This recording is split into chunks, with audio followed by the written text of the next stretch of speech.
A little bit about anatomy.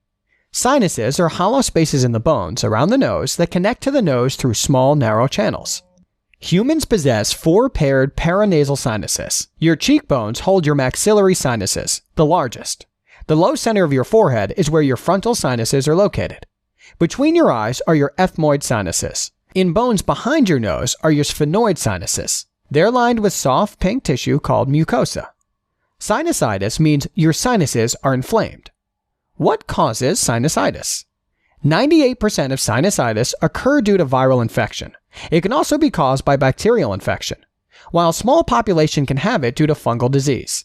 There are some predisposing factors that make it more likely that you get sinusitis, including allergic rhinitis, which makes it easier for infection to occur, exposure to smoke or cigarette smoking, anatomical abnormalities which make it difficult for sinuses to drain.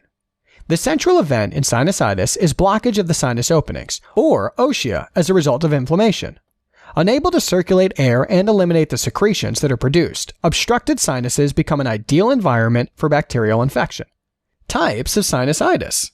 Types of sinusitis include acute sinusitis, which lasts up to 4 weeks, subacute sinusitis, which lasts 4 to 12 weeks, chronic sinusitis, which lasts more than 12 weeks and can continue for months or even years, recurrent sinusitis with several attacks within a year.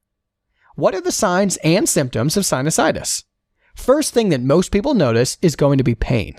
The pain may be localized to the sinus involved, or it can also cause generalized pain which may present as headache.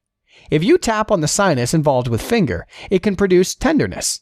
Also, since the mucosa is inflamed, it will produce lots of mucus, which is going to drain into the nasal cavity through sinus openings or ossia.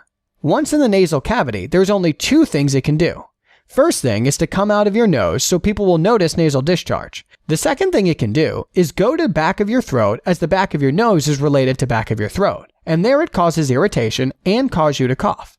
Inflammation of mucosa can also alter the smell and taste of things. Patients can also have fever because of the infection and inflammation. How can we diagnose sinusitis? By and large, the diagnosis of sinusitis is made by symptoms alone.